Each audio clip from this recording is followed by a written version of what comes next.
नमस्कार, मैं हूं सीमाब नकवी और आप देख रहे हैं भारत समाचार। उत्तर प्रदेश में चुनाव शुरू हो चुके हैं। पहले चरण के लिए आज से नामांकन भी शुरू हो रहे हैं और तमाम ऐसे राजनीतिक दल हैं जो कि उनका एक बड़े वोट बैंक यानी मुस्लिम वोट बैंक पर फोकस है। हर दल ये चाहता है कि मुसलमान उनके साथ जुड़े, लेकिन मुद्दे क्या होंगे मुसलमानों को जोड़ने के लिए ये कोई फिलहाल बताने को तैयार नहीं है। भारतीय जनता पार्टी ने भी कई कार्यक्रम चलाए, पसमानदाओं को लुभाने का काम किया, शौचालय और आवास की बात कही और कहा मुसलमान भारतीय जनता पार्टी की सरकार में सुरक्षित है। लेकिन मुसलमान कितना मुतासिर है भारतीय जनता पार्टी की तरफ या किसी और दल की तरफ, ये तो आने वाले वक्त में पता चलेगा। बहरहाल भारतीय जनता पार्टी के अल्पसंख्यक मोर्चे के प्रदेश अध्यक्ष कुंवर बासित अली जी हमारे साथ मौजूद हैं। आज इसी सब मुद्दों पर हम उनसे चर्चा करने जा रहे हैं। बासित अली जी, लगता है आपको कि उत्तर प्रदेश में और देश में मुसलमान इस बार 2024 में आपके साथ खड़ा नजर आएगा? देखिए, जो पिछले 10 साल के अंदर मोदी जी की लीडरशिप के अंदर काम हुए हैं, वो एक ऐसा दौर है जो मुसलमानों के लिए रिफॉर्म का दौर है। मुसलमान ने अपनी हकीकत को समझा है और जो मुसलमानों की ज़मीनी ज़रूरत थी उनको सरकार ने पूरा करने का काम भी किया है। सरकार लगातार, चाहे वो शौचालय हो, प्रधानमंत्री आवास हो, राशन की बात हो या तमाम ऐसी ज़रूरतें जो उनको चाहिए थी, आयुष्मान भारत को ही ले लीजिए, तो गरीब की योजना, गरीब के लिए, गरीब को उसको हक मिले, सरकार ने इसके लिए काम किया। और सबका साथ, सबका विकास, सबके विश्वास के साथ सरकार ने जो योजनाएं हैं उनमें मुसलमानों का प्रतिशत बढ़ाया है। यही एक वजह है कि इस बार मुसलमान बड़ी तादाद में भारतीय जनता पार्टी की ओर बड़ी उम्मीदों के साथ देख रहा है। कहा जाता है कि सियासत में रवादारी ज़रूरी है, समझता है। वो रोज़ा तो नहीं रखता मगर अफ्तारी समझता है। ये बातें निकलकर सामने आ रही हैं कि आप वोट तो चाहते हैं, लेकिन जो मुसलमानों की अपेक्षाएं हैं उन पर खरा नहीं उतर रहे हैं। मुसलमान ये चाहता है कि उनको भी क़यादत मिले, उनका भी बढ़ चढ़ के राजनीति में हिस्सा हो, उनका नौकरियों में हिस्सा हो, लेकिन वो बातें हो नहीं पा रही हैं। क्या इन सब मुद्दों पे आप लोग कभी अपने शीर्ष नेतृत्व पे बात करते हैं कि मुसलमानों की पीड़ा क्या है, उनका दुख क्या है?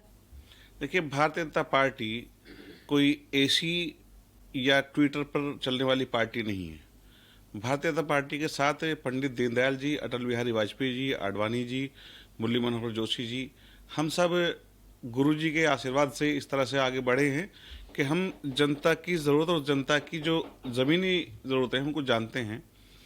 और जब सबका साथ और सबका विकास और सबके विश्वास की बात होती है तो ये केवल बात नहीं है। आज दो तरह के लोग इस दुनिया में, हिंदुस्तान के अंदर पाए जाते हैं। एक आंदोलन जीवी और एक टेलीविज़न जीवी, जो टेलीविज़न पर मुसलमानों की बात को रखते तो हैं लेकिन वो मुसलमानों की बात नहीं रखते। वो अपने खर्चे की बात, अपनी ज़रूरतों की बात और अपने लिए मांगते हैं, बात मुसलमानों की करते हैं। ऐसे लोगों ने कभी मुसलमानों का भला नहीं किया। और पिछली जो सरकारें थी, जो आपने शेर कहा कि वो रोज़ा तो नहीं रखता लेकिन इफ्तारी समझता है, वो इफ्तारियों में जाया करते थे, रुमाल भी डालते थे, लेकिन मुसलमानों के लिए कभी नहीं सोचते थे। वो क्या, उन अगर बुनियादी फ़र्क समझना हो तो भारत सरकार तब भी थी और आज भी है। उत्तर प्रदेश सरकार में मुख्यमंत्री जब अखिलेश हुआ करते थे, आज योगी जी हैं। जब योगी जी बात करते हैं तो गरीब कल्याण के लिए कैसे बात करते हैं उसको समझना ज़रूरी है कि वो शौचालय की बात करते हैं, मोदी जी शौचालय की बात करते हैं, प्रधानमंत्री आवास की बात करते हैं, वो राशन की बात करते हैं। लेकिन श्री अखिलेश यादव कब्रिस्तान की बात करते थे। जो लोग जा चुके, जिनसे कोई नहीं होना है, वो उनकी बात करते हैं। उनका मुद्दा कब्रिस्तान था, हमारा मुद्दा एजुकेशन है, उनके लिए सहूलियत है, लोग आगे बढ़ें, जो जिंदा हैं उनको हक मिले, जो आज अपनी परेशानी से जूझ रहे थे, जिनको वोट बैंक बनाया गया, जिनको इस सियासत के अंदर वोट का टूल बनाया गया, उनको भारतीय जनता पार्टी ने हिंदुस्तान का अहम हिस्सा होने का वजूद दिया और उनको आगे बढ़ाने का काम किया। कह रहे हैं आपकी इफ्तारी तो करते थे, आप लोग इफ्तारी कब कराएंगे? आप मुसलमानों के इतने पक्के हितैषी हैं, मुसलमानों का मुबारक महीना रमज़ान चल रहा है, लोग रोज़दार हैं, आप भी इफ्तारी का ऐलान कर दीजिए यहीं से भारत समाचार से कि भारतीय जनता पार्टी के दफ्तर में इफ्तारी कराएंगे हम। देखिए, भारतीय जनता पार्टी का जो दफ्तर है वो एक पॉलिटिकल दफ्तर है। वहाँ भारतीय जनता पार्टी की जो ऑर्गेनाइजेशन है, जो उसका एक पॉलिटिकल एजेंडा है, उसके लिए काम होता है। अगर मुझे इफ्तारी करनी होगी तो मैं किसी गरीब के घर जाके करूंगा। और इफ्तारी करना मैं समझता हूं कि जिसके घर खाना नहीं है, जो इफ्तारी रोजा तो रखे है लेकिन उसके पास खाना नहीं है, उसको खाना पहुंचाने का काम करूंगा। ये हमारी सोच है। हम बड़े लोगों के बीच जा करके खजूर खा करके, टोपी लगा करके बहकाने का काम नहीं, उनके लिए रोजे का सामान मुहैया कराने का काम करेंगे। तो रोजे का सामान आप मुहैया करा रहे हैं, संगठन के लोग आगे बढ़ रहे हैं। हमारे लोग बिल्कुल कराते हैं। चाहे आप कोरोना काल ले लीजिए, या आप उज्ज्वला योजना लीजिए, प्रधानमंत्री आवास ले लीजिए, शौचालय ले लीजिए, आप जब किसान सम्मान निधि ले लीजिए, तो भारतीय जनता पार्टी हर गरीब तक पहुंचना चाहती है, हर गरीब तक का कल्याण करना चाहती है। वो सिंबॉलिक राजनीति करने से मुसलमानों का भला नहीं होगा। मुसलमानों का भला एजुकेशन से होगा, उनको मुख्य धारा में लाने से होगा, उनको दंगाई टूल बनाने से नहीं, उनको एजुकेशन टूल बनाना पड़ेगा। अपनी बात कहाँ पे रखे आपकी पार्टी में मुसलमान जाकर? ये भी तो है मामला कि किसके सामने जाके रोए, कहाँ गिड़गिड़ाए, किससे अपनी फरियाद कहे, क्योंकि क़यादत के लिए कोई नेता तो है नहीं कि कोई नेता टॉप पे हो, कम से कम वो अपनी बात कर सके, वहाँ पे लड़ झगड़ सके जाकर। और मुसलमान उसके सामने अपनी बात, अल्पसंख्यक कल्याण विभाग है, अल्पसंख्यक कल्याण विभाग के मंत्री ओम प्रकाश राजभर जी को बना दिया गया। वाहिद एक मंत्री है, वो भी राज्य मंत्री दानिश आज़ाद अंसारी। ना तो आपके यहाँ उत्तर प्रदेश में कोई विधायक है, ना कोई सांसद है, एमएलसी बना के रखा गया है, केंद्र में भी नहीं है, और ना इस बार टिकट मिलने की उम्मीद है। आपको लगता है कि टिकट देगी भारतीय जनता पार्टी? मुसलमानों का ढोल पीटते हैं आप लोग इतना ज़्यादा, उसके बाद भी। देखिए, आपने एक सवाल के अंदर कई सारे मुद्दों को लाए। भाजपा आजम खान पैदा नहीं करना चाहती। भाजपा नसीमुद्दीन सिद्दीकी, सलमान खुर्शीद नहीं, वो गरीब के बीच से ला करके दानिश आजाद को मंत्री बनाती है। और वो वीआईपी कल्चर यहाँ नहीं है। अगर 10 मंत्री सपा सरकार में थे, 16 मंत्री अगर बसपा सरकार में थे, अगर 50 लोग भला किया कांग्रेस ने, तो वो उन लोगों का किया जो मुस्लिम फेस उन्होंने बनाए। वो फेस की राजनीति करते थे, सिंबॉलिक राजनीति करते थे। भाजपा जमीन पर योजनाओं को पहुंचा करके हर मुसलमान तक उनको मुख्य धारा में लाने का काम कर रही है। वो कुछ मुसलमानों का भला करके सबको बहकाया करते थे। हम योजना जमीन पर, घर तक, गरीब तक। और आप जब पुरस्कारों की बात भी करते हैं तो वहाँ पुरस्कार किस तरह से मिलते थे? वोट बैंक के हिसाब से मिलते थे। आज यहाँ इस तरह के गरीब लोगों को पद्मश्री जैसे अवार्ड मिलते हैं, जिनको उनके काम से जाना गया, उनके काम से पहचाना गया, जो लगातार अपना हुनर बनाए हुए थे, हुनर को आगे बढ़ा रहे थे। या आप स्कॉलरशिप देखिए, आप जो बाहर एब्रोड में एजुकेशन का है, वो ऐसे लोगों को सरकार लगातार आगे बढ़ा रही है जो सही हकदार थे। यहाँ लोग मलाई खाते थे और सरकार का गुणगान करते थे। सरकार गुणगान नहीं चाहती, सरकार गरीब तक उसका लाभ पहुंचाना चाहती। आप लाभ दे रहे हैं, दिखना भी तो चाहिए। ओम प्रकाश राजभर के समाज के 3% मात्र लोग हैं। अनिल राजभर उत्तर प्रदेश सरकार में मंत्री, कैबिनेट मंत्री, और अब ओम प्रकाश राजभर। 3% लोगों में 2 कैबिनेट मंत्री और 20% आबादी में 1 राज्य मंत्री। आपको नहीं लगता कि भेदभाव है यहाँ पर? देखिए, ये तो तय मेरे मुस्लिम भाइयों को करना है कि जिन्हें उन्होंने 90% वोट दिया, उनकी सरकारें बनाई। और सरकारें क्यों बनाई? क्योंकि सपा, बसपा, कांग्रेस अल्लाह से डरने वाली कौम को भाजपा से डराया करते थे, मोदी योगी से डराया करते थे, अटल जी से डराया करते थे, आडवाणी से डराया करते थे। तो आडवाणी जी से लेकर के उनका काम यही चलता रहा कि उन्होंने मुसलमानों को डराना, भटकाना, बहकाने का काम किया और उनको दंगाई टूल बनाने का काम किया और वोट लिया। भारतीय जनता पार्टी मुसलमानों को वोट बैंक नहीं समझती है। वो हर हिंदुस्तानी को बराबर मानती है, हर हिंदुस्तानी को उसका हक देना चाहती है। उन सरकारों के अंदर सरकार की हिस्सेदारी जो योजनाओं की होती है, उनमें 4%, 5%, 9% तक जाया करती थी। आज 20% से लेकर 30% तक हिस्सेदारी सरकार की योजनाओं में है। अगर इसका उदाहरण आपको समझना हो तो कांग्रेस की 65 साल की सरकार के अंदर हज का जो कोटा है वो 90,000 हुआ। आज उसी जो एक ऐसी सरकार जो प्रधानमंत्री जी की उसमें चल रही है, जिसमें 2 साल हज बाधित भी रहा, तो वो 1,75,000 हुआ, यानी कि लगभग डबल हुआ। आप आयुष्मान भारत की बात कीजिए तो हर गरीब जो 5 लाख रुपए का जिसको मुफ्त इलाज मिला, वो चाहे हिंदू हो मुसलमान, उसको नाम जाति मजहब देखकर नहीं, उसकी जरूरत देखकर, उसको गरीब देख करके 5 लाख रुपए का इलाज मुफ्त मिल रहा है। आप राशन की बात कर लीजिए, आप शौचालय की बात कर लीजिए। सरकार जो है कब्रिस्तान की बाउंड्री कराने का काम करती थी, बाउंड्री कराने से कौन से मुर्दे बाहर भागने वाले थे जो उन्होंने रोक दिए? जमीनों पे कब्जा तो होता नहीं, जमीनों पे कब्जा भी उन्हीं के लोग करते थे। ये आजम खान पर जो तमाम मुकदमे हैं उसके केवल वो उसकी झलक है। सपाई जो थे वो यही काम करते थे। बल्कि अजीत सिंह जी ने एक बार कहा था कि जिस गाड़ी पर लगा सपा का झंडा समझो अंदर बैठा कोई गुंडा। और ऐसा भी कहा जाता था कि जहां सपा की गाड़ी खड़ी हो जाया करती, झंडा लगी, तो उस प्लॉट पर कब्जा हो जाने की चिंता लोगों को सताया करती थी। तो ये वो दौर था। आज वो दौर है कि सुरक्षा का माहौल है। उत्तर प्रदेश के अंदर दंगा नहीं होता है। दंगाई या तो प्रदेश छोड़ गए हैं या उन्होंने अपना कोई काम रोजगार ढूंढ लिया है। नहीं तो आज ना दंगाई सुरक्षित हैं और ना दंगा कराने वाले सुरक्षित। मुसलमान डरा हुआ है उत्तर प्रदेश का? देखिए, कुछ फेस हैं जो टीवी पर आकर हमेशा माहौल बनाने का काम करते हैं, अखबारों में आने का काम करते हैं। आम मुसलमान को आप देखिए, आम मुसलमान आज खुशहाल है। वो मोदी और योगी को दुआएं दे रहा है। वो कह रहा है कि न दूरी है न खाई है, मोदी हमारा भाई है। मुस्लिम बहनें जिनको शौचालय नहीं मिलता था, उनकी दुआएं मोदी जी को मिलती हैं। जो सर्दी गर्मी बरसात, जिनको सर्दी की में ठंड लगती थी, गर्मी के अंदर उनको गर्मी लगती थी, बरसात में उनके कपड़े भीग जाया करते थे, सामान को एक कोने से दूसरे कोने तक ले जाते थे। ऐसे केवल उत्तर प्रदेश की बात करूं तो 20 लाख मुसलमानों को घर देने का काम भी सरकार ने किया। तो जो डरा हुआ है वो विपक्ष के लोग हैं जिनकी जो है रोजगार जो थानों की दलाली से चलता था, जो जमीन पर कब्जे से चलता था, जो आपस में लड़ाई कराकर चलता था, वो लोग डरे हुए हैं। लेकिन जो गरीब मुसलमान था, जिसका कोई नेता नहीं था, उसका नेता मोदी जी। मुसलमानों के मन टटोला आपने कभी जाकर? वो आप कह रहे हैं कि आम मुसलमान डरा हुआ नहीं है, वो अपनी आवाज नहीं उठाना चाहता कि घर पे बुलडोजर न चल जाए कहीं। देखिए, जैसे अभी मैं बात करूं, जिन घरों पर बुलडोजर चले, हाँ। उन्होंने कब्जा भी मुसलमानों की जमीन पर ही किया था। और ये तथ्य के ऊपर मैं बात कह रहा हूं, जब मोहल्ले के अंदर कोई बदमाश पैदा होता है तो 100 घरों को डिस्टर्ब करता है। और अगर कोई मुसलमान था, वो जमीनों पर कब्जा करता था तो मुसलमानों की करता था। उनकी जमीन कब्जा मुक्त हुई। आज वो खुशहाल जीवन जी रहे हैं, अच्छे से रह रहे हैं। और आज उनको बिल्कुल भी, जब उनका प्लॉट खाली पड़ा है तो उनको डर नहीं है कोई आ जाएगा कब्जा कर लेगा। वो निश्चिंत होकर के सोते हैं।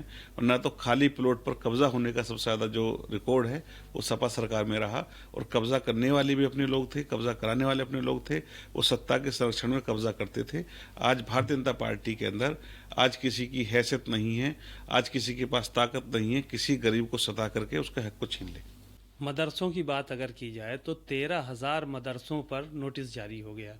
13,000 मदरसे बंद होंगे।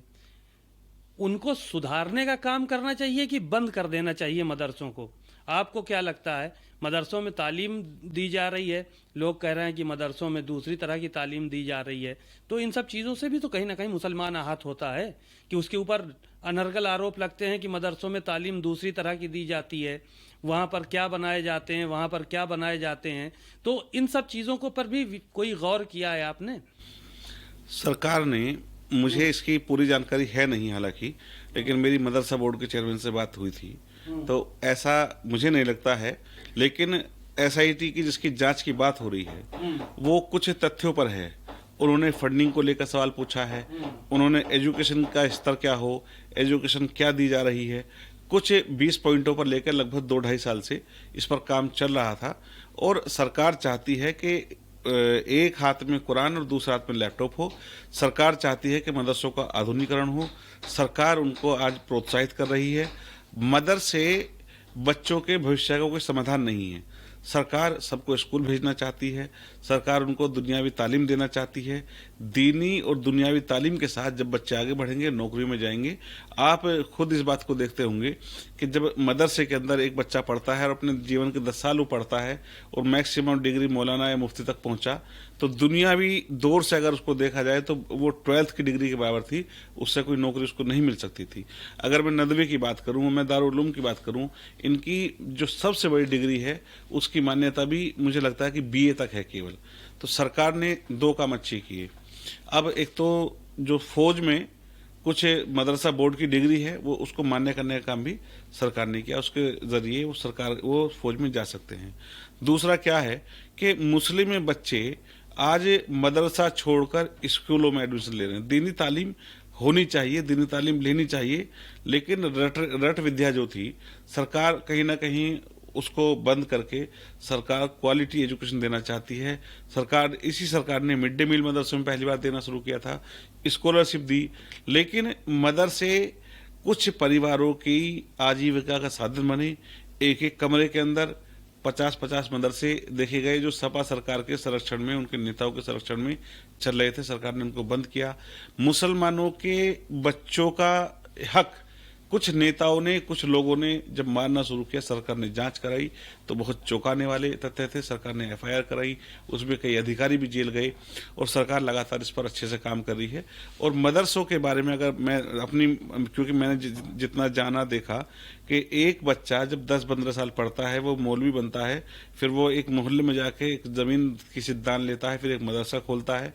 मदरसा खोलने के बाद फिर वो कुछ भविष्य में बच्चों को 10-12 साल पढ़ाता है, मौलाना बनाता है। तो ये रशीद का धंधा चंगा चलता है, केवल इसी पर लोगों का फोकस है। इससे मुसलमानों का भला होने वाला नहीं है। मुसलमान नौकरी में हो, कारोबार में हो, मुसलमान का अच्छा व्यवसाय हो, उसको अच्छी दुनियावी तालीम हो, वो भी टाई बेल्ट पहन कर चले। सरकार गाड़ी में चले, वो साइकिल पे केवल ना चलता रहे, वो गाड़ी में चले, वो पायलट बने, वो एयरफोर्स में जाए, वो डॉक्टर बने, टीचर बने। सरकार ये चाहती है। CA को लेकर क्या ख्याल है आपका? CA और NRC की भी बात सामने आई है। तो पिछली बार इसको लेकर बड़ा विरोध हुआ था पूरे देश में, और उस विरोध करने वालों में कोई और नहीं था, आपकी कम्युनिटी के लोग ही थे, यानी मुस्लिम ही सबसे ज़्यादा थे।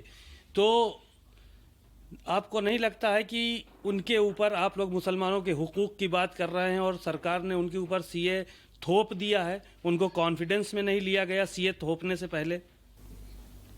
देखिए, जो लोग CA की बात कर रहे हैं, CA से हिंदुस्तान के किसी व्यक्ति का कोई मतलब ही नहीं है। जो बाहर मुल्कों से लगातार NRC से तो है। NRC कहाँ आया? नहीं, अभी बोला गया, आपके गृह मंत्री ने बोला कि NRC भी आएगा। तो जब CA का भी बोला गया है, NRC भी बोला गया है, तो NRC CA के बाद NRC आएगा।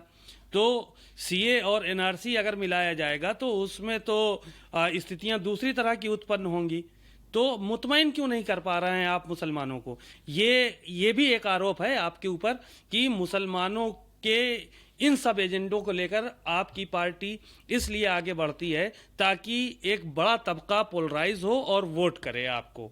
मुसलमानों के हुकूक की बात मंच से और सार्वजनिक स्थानों से इसीलिए नहीं हो पा रही है।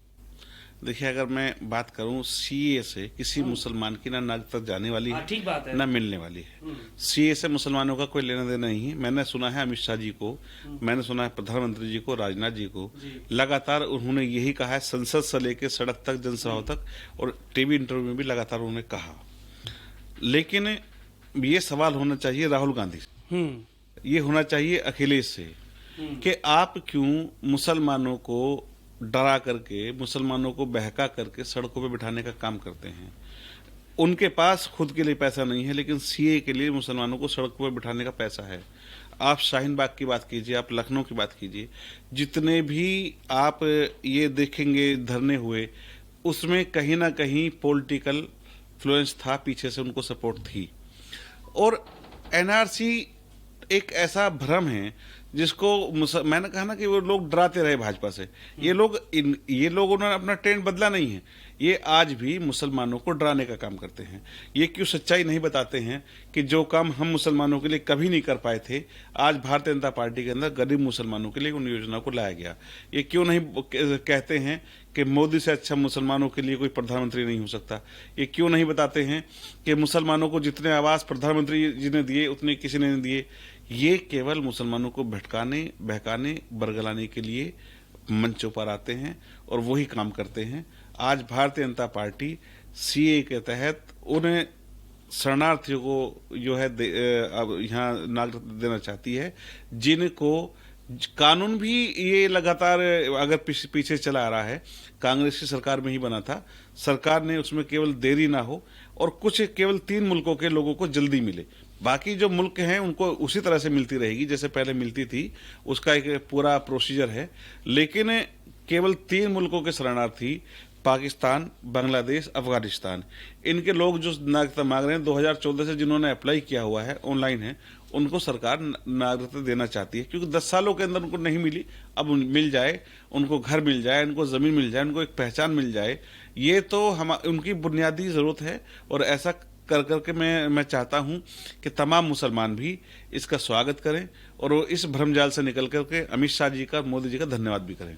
नहीं तो ये इतना बड़ा बवाल नहीं देखा था आपने कि उसके बाद एक बड़ा प्रदर्शन हुआ, यहाँ पे बवाल हुआ, नोटिसें चस्पा हुई, लोग जेल गए। इसी विरोध तो इसी बात का था, बाद में वो हिंसक रूप लिया। देखिए, आप जब गलत जिद पकड़ कर बैठ जाएंगे, आप अगर एक छोटे से मैं एक उदाहरण दूं कि जब बच्चा कोई जिद करता है और गलत जिद करता है तो जो माँ होती है उसको समझाती है, उसको बहलाती है, जब नहीं मानता तो उसको प्यार से तो लगाती भी है। यही मुसलमान कर रहे थे। उनको बताया कि सीए है, इससे आपका कोई लेना देना नहीं है, लेकिन नहीं कह रहे, नहीं है जी है, धरने देंगे, सरकार के धरना खत्म कर दीजिए, इससे आपका कोई मतलब नहीं है ना जी है। सरकार कह रही नहीं है, नहीं है। लोगों को जब समस्याएं शुरू हुई, जब लोगों को दिक्कतें हुई, सड़कें बंद हुई, क्योंकि सड़कें बंद करने का अधिकार किसी को नहीं है, कानून से ऊपर कोई नहीं है, तो सरकार ने अपना काम किया, उनको उठाया। लेकिन फिर उन लोगों ने हिंसक रूप अपना करके जो सरकार की संपत्ति थी उसको नुकसान पहुंचाया, उसको सरकार वापस भी लेना जानती है, लेना चाहती है, उसके लिए नोटिस गए। आप गलत जिद पकड़ करके बैठे थे, सरकार ने अपना काम ठीक किया। एक सवाल और था कि तमाम राजनीतिक दलों से और तमाम जगहों पर हमारी बात होती है, आरोप ये है कि भारतीय जनता पार्टी की जब से सरकार आई है मस्जिदें महफूज नहीं हैं पूरे देश में। क्या कहेंगे आप मुसलमानों के हुकूक की बात करते हैं, उनकी आवाज़ बुलंद करते हैं और कहते हैं मुसलमानों के हक में भारतीय जनता पार्टी ने बहुत कुछ किया। कह रहे हैं कि तमाम लोग की मस्जिदें महफूज नहीं हैं, एक के बाद दीगरे, एक के बाद दूसरे मस्जिदों का नंबर आ रहा है। अयोध्या गई, काशी ज्ञानव्यापी जाने वाली है, मथुरा के लिए लोग नारे लगा रहे हैं सड़कों पर, टीले वाली मस्जिद इसका मुकदमा चल रहा है। तो ये मुकदमे पे मुकदमे लगातार दायर किए जा रहे हैं और आरोप है ये कि सरकार की मंशा कुछ इस तरह से है। अगर मुस्लिम कम्युनिटी के बीच में बात करिए, आप भी बात करके देखिएगा, आपको पता चलेगा। देखिए, मैं बात करता हूँ, लोग खुले मंचों से तो नहीं, लेकिन कहते हैं हाँ कि हाँ जो ज्ञानवापी है वहाँ मंदिर था, और उसकी आप अगर देखेंगे तो जो स्ट्रक्चर है वो बताता है कि मंदिर था। उसी तरह से मथुरा की आप बात कर लीजिए, आप जो है और भी जो मस्जिदें हैं, टीले वाले की मैं बात नहीं कर रहा हूँ कि टीले वाली पे तो वो आपसी भाई ही कोई मुकदमे लड़े जा रहे हैं। वो भाई जहाँ घर में ही इत्तेफाक नहीं है, मैं बाहर की क्या बात करूँ। वो मुकदमे तो आपस में ही बता रहे हैं कि वो मस्जिद उनकी नहीं है, कहाँ से ली गई, कैसे ली गई। लेकिन मेरा अपना एक मत है कि मुसलमानों को छोटा भाई बनते हुए बड़े भाई को तोहफे के रूप में दे देनी चाहिए। सारी मस्जिदें नहीं, सारी मस्जिदें नहीं, 3 मस्जिदों पे जो विवाद है इनको देना चाहिए। इससे एक जो समाज के अंदर मोहब्बत बढ़ेगी, अपनायत बढ़ेगी, और क्योंकि ये हदीस में भी है कि जहाँ विवाद है, आज आप मस्जिद मांग रहे हैं, कल घर मांगेंगे, परसों कुछ और मांग लेंगे। हैं। साथ में ये भी कहा हाँ। कि छोटे भाई और बड़े भाई की को रिश्ता बनाते हुए, हाँ। और कभी भी कोई बड़ा भाई अपने छोटे भाई को दुख में नहीं देखता है, वो उससे ज़्यादा उसको देता है। तो कहीं ना कहीं मुसलमानों को वोट की सियासत से और ये कट्टर धर्म की सियासत से जो केवल इन मस्जिदों के आधार पर करना चाहते हैं, क्योंकि इससे लाभ किसी का नहीं होना है, ना मुसलमानों का होना है ना हिंदुओं का होना है। इससे लाभ केवल सपा का होना है, कांग्रेस का होना है, जो इनके नाम पर। और भाजपा का नहीं होना है। नहीं, भारतीय जनता पार्टी आज दुनिया की सबसे बड़ी पार्टी है। भारतीय जनता पार्टी अमन के साथ, सुकून के साथ, सरकार और कानून के साथ सत्ता चला रही है। ये लोग लगातार, जैसा आपने कहा, सीए, एनआरसी और तमाम मुद्दों के नाम पर मुसलमानों को भटकाने का काम करते हैं। अब ये इन मस्जिदों को भी ये लोग जो है सियासी मुद्दा बना करके मुसलमानों को बहकाने का काम करते हैं। तो जो समझदार मुसलमान हैं वो इनकी सच्चाई जानते हैं, और जो सच्चाई जानते हैं उनको चाहिए कि आगे आकर के एक सहमति बना करके इस मुद्दे को कोर्ट के बाहर सुलझाना चाहिए। क्योंकि जब घर के दो भाई भी कोई विवाद करते हैं तो घर के बाहर दो लोग बैठ करके। कौन कौन सी मस्जिदें हैंड ओवर कर देनी चाहिए मुसलमानों को आपकी नज़र में? मैं स्पेशली किसी मस्जिद की बात नहीं कर नहीं, रहा। आपने भी नाम लिया ना कि ज्ञान व्यापी हैंड ओवर कर देनी चाहिए, मथुरा वाली हैंड ओवर कर देनी चाहिए, टीले वाली मस्जिद का कहा कि अभी उसका तो नहीं पता है, लेकिन बाद में बताएंगे कि उसको हैंड ओवर करना है कि नहीं करना है। मैंने जो कहा है, जो मुद्दे धर्म के आधार पर बीच में आए उनको बैठ करके हमें सुलझाना चाहिए। ये मस्जिद है, और एक ये है कि पूरी दुनिया के अंदर अगर इंसानियत का एक खून का कतरा बह जाए तो वो सारी मस्जिदों से ज़्यादा है। ठीक है। और जहाँ विवाद हो वहाँ नमाज नहीं हो सकती, तो नमाजी की नमाज गई। और कल को आप घर पे आ जाएं हमारे कि साहब यहाँ विवाद हम करेंगे आपके साथ, आप यहाँ भी नमाज न पढ़िए, तब क्या होगा? आपके सवाल कभी खत्म नहीं हो सकते, शंकाएं कभी खत्म नहीं हो सकती, लेकिन जो आपने 3 विषय रखे, मुझे लगता है कि उनका समाधान आपसी भाईचारा है। उनको, क्योंकि मैं तो एक बात कहता हूं कि काशी और काबा को कुछ नजदीक लाने के लिए मैं भटकता फिर रहा हूं, एक पुल बनाने के लिए। बेझिझक मेरे लहू का कतरा कतरा सींच लो अपने अपने जख्मों का मरहम बनाने के लिए। क्योंकि जो दो भाइयों के बीच दीवार बन जाए, उस दीवार को गिरा देना चाहिए, उस दीवार को खत्म कर देना चाहिए, और आपस में बैठ करके मुद्दों को सुलझाना चाहिए। मस्जिद को, यानी जो मस्जिदें हैं उनको मुसलमानों को खुद जाके गिरा के हैंड ओवर कर देना चाहिए, ये कहने का मकसद। आप जहां ना पहुंचे कवि वहां पहुंचे रवि, वही बात आप कर रहे हैं। जहां ना पहुंचे रवि वहां पहुंचे कवि, मैंने उल्टा कह दिया, तो आप वो बात कर रहे हैं। तो शेरों का अर्थ अगर निकालेंगे तो पूरी कायनात के अर्थ बदल जाएंगे। तो इसलिए बात का अर्थ कुछ भी आप ले सकते हैं, लेकिन मुद्दों को सुलझाने से काम चलेगा। ठीक है, क़यादत की बात पे आ जाते हैं। ये आखिरी सवाल है कि मुसलमानों को क़यादत कब मिलेगी? वो भी चाहते हैं कि उनका भी कोई नेतृत्व करे भारतीय जनता पार्टी में और ओहदे पे फायज हो, ओहदे पे बैठे जाकर। ओहदा मिल नहीं पा रहा है, आप लोग झंडा बरदारी करते घूम रहे हैं, और ओहदा की जब नंबर आता है तो ओम प्रकाश राजभर को ओहदा मिलता है। ओहदा की बात आती है तो आशीष पटेल को ओहदा मिलता है। ओहदे की बात आती है तो संजय निषाद को ओहदा मिलता है। मुसलमानों को कब क़यादत मिलेगी? यहाँ तो जितने नेता भी हैं जो क़यादत करने के लिए, उनका वो वाला हाल हो गया है कि अंदर गए तो भंडारा ख़त्म, बाहर आए तो चप्पल चोरी। कुछ मिल ही नहीं पा रहा है, बहुत दिन से लगे हुए हैं सब लोग। देखिए, मुझे नहीं लगता है कि मुसलमान ऐसा चाहते हैं।